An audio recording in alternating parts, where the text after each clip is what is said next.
Bonjour à tous et bienvenue dans ce troisième épisode de comment apprendre à coder en C Sharp. Et aujourd'hui, nous allons voir les fonctions. Donc, déjà, qu'est-ce qu'une fonction en C Sharp? Alors, une fonction, c'est un peu comme un mini-programme. En fait, c'est une suite d'instructions que l'on va exécuter. Globalement, c'est ça. Avec des arguments et un type de retour.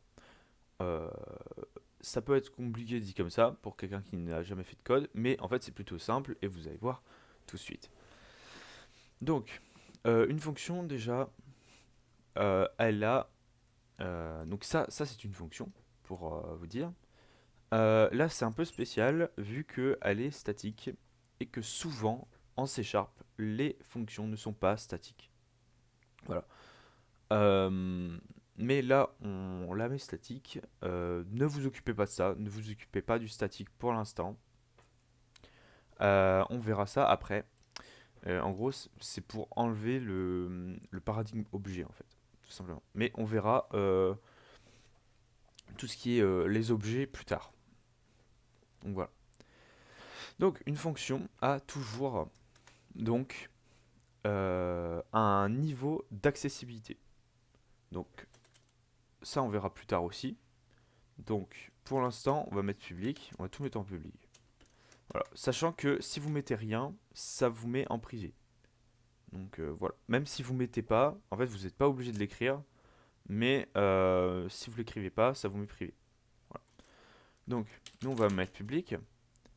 Et après, on a besoin, donc obligatoirement, d'un type de retour. Donc, donc c'est un type. Ça peut retourner n'importe quoi. Ça peut être un int, ça peut être n'importe quoi. Mais là, pour l'instant, pour l'exemple, on va juste mettre void. Void, c'est-à-dire que ça returne rien. Donc ça renvoie rien comme valeur. Après, on peut aussi avoir d'autres mots-clés en plus, comme bah, du coup statique, abstract, virtual, async. Voilà, on peut en avoir plein. Mais voilà, le type qui est, enfin le mot-clé qui est obligatoire, c'est le type de retour. Donc c'est ici void. Donc, en fait, je peux faire ça et ma fonction sera bonne. Enfin, pas maintenant, mais après. Et deuxième truc obligatoire, c'est le nom de la fonction. Donc là, on va l'appeler test. Voilà. Et ici, donc pour créer votre fonction, vous avez besoin de mettre des parenthèses et de mettre des brackets. Et ah oui, et là je suis obligé de la mettre en statique, mais ça c'est, vous occupez pas, c'est parce que je suis dans une statique classe. Voilà. On verra ça plus tard, tout ce qui est statique, etc. Voilà.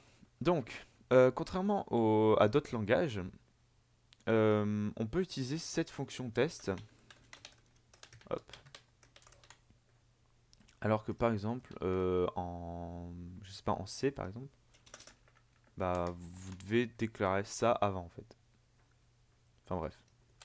Là c'est un langage objet, donc du coup ça veut dire que on peut l'utiliser, tac, comme ça. Voilà, donc là ça va appeler test, et on peut par exemple bah, faire ça et ça. Hop. Du coup là ça va appeler test, et test il va faire ça.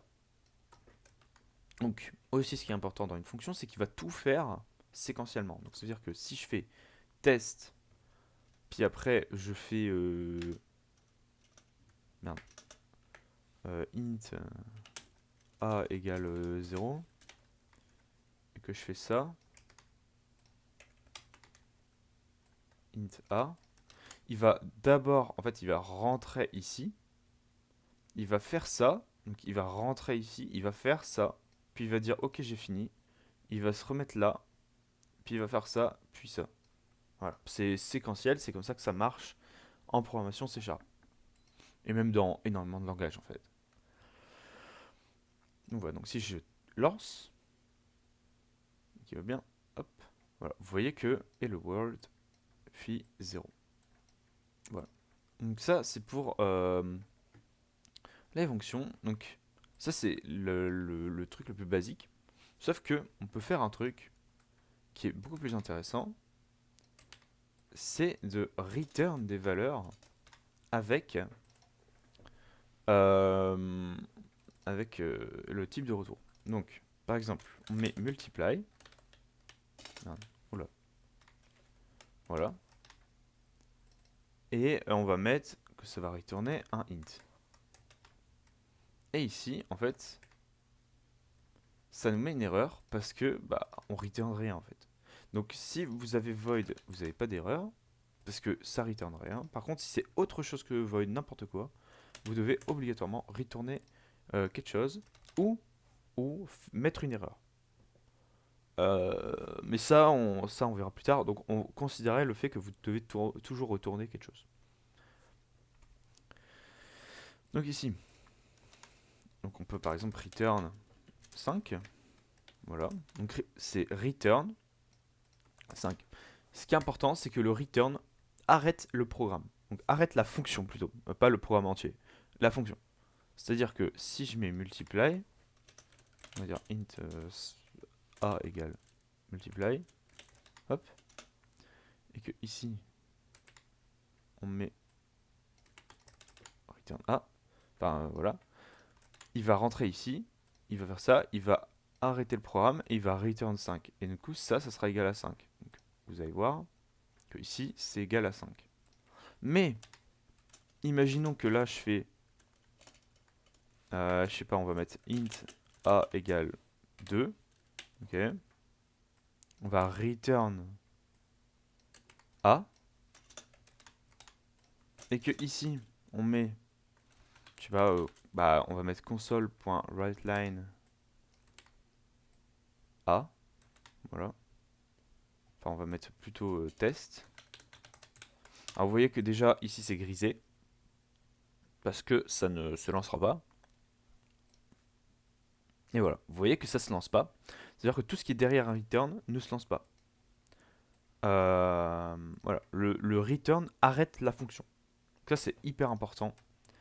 Et ça permettra, en fait, utiliser les returns, c'est ultra important en code pour avoir du code propre.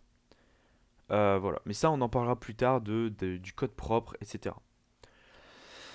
Voilà. Donc, maintenant, le truc, c'est que bah, c'est très bien, sauf que bah, c'est un peu chiant de, par exemple, devoir avoir un int ici. Hop. E égale 2, par exemple. Et ici, de dire... hop. Voilà, on va faire un exemple. Hein. Tac. Fois 2 par exemple. Et que ici, bah, vous devez dire ah bah je veux le mettre à 5 par exemple. Hop. Et dire ok, bah, je suis obligé de créer une variable ici pour ici l'avoir et mettre ce que je veux. Donc, par exemple, pour avoir. Ah oui, je suis con, il faut que je retourne A. Voilà. Hop. Voilà, vous voyez que c'est un peu chiant. Et du coup, en C#, il y a les arguments. Donc ça veut dire que vous n'êtes pas obligé de créer des variables plus hautes, entre guillemets. Mais vous pouvez faire, par exemple, bah, mettre des arguments ici. Donc comme ici, en fait, tout simplement. Et donc comment ça se marque, c'est que vous mettez le type, donc int, et le un nom, donc a, par exemple. Et voilà, on va mettre deux trucs, et on va mettre a fois b. Et du coup, on va mettre par exemple 5 et 2. Et ici, donc ça va nous return 10. Voilà. Donc, les arguments, il y a d'autres trucs qui pourront être en argument. On peut rajouter notamment par exemple ça, mais ça on verra plus tard. Ce qui est important de dire avec les arguments, c'est que ici on a un passage qui est soit par copie, soit par référence. Euh, c'est toujours par rapport au type. En tout cas, si c'est pas spécifié, mais ça on verra plus tard. Mais c'est toujours par rapport au type. Euh, Ici, c'est un chiffre, enfin c'est un nombre, donc c'est passé par copie. Donc c'est-à-dire que, euh, enfin si je fais ici a égale 6 par exemple, bah en fait ça va toujours rester 5. Enfin voilà. Par contre, si je fais passer une classe, ou par exemple un string, là c'est pas pareil. Ça sera passé par... Enfin, non, le string, c'est vrai que c'est bizarre. Mais bref, si vous faites passer une classe plutôt, je sais pas pourquoi je suis parti sur le string alors que... Bref. Si vous faites passer une classe comme... Est-ce qu'il y a une classe qui... Euh, Bref, une classe. Tac. Si vous faites passer une classe, là, ce sera passé par référence. C'est normal que ça casse tout, vu que on peut pas multiplier une classe enfin la classe que j'ai créée avec un int. En tout cas, on peut pas pour l'instant. Voilà. C'est tout ce que j'avais à dire sur les fonctions. Enfin, c'est la version basique des fonctions. Comme j'ai dit dans tous mes tutos, enfin sur ça, c'est les explications sont peut-être pas très précises, pixels entre guillemets, mais j'essaye de faire comprendre de la manière la plus simple possible et pas forcément d'être le plus expert dans le sujet parce que en fait tout simplement, si vous voulez vraiment comprendre, enfin, si vous voulez vraiment être expert en C Sharp, bah en fait vous regardez pas des tutos comme ça. Enfin, vous pouvez regarder des tutos comme ça pour commencer, mais une fois que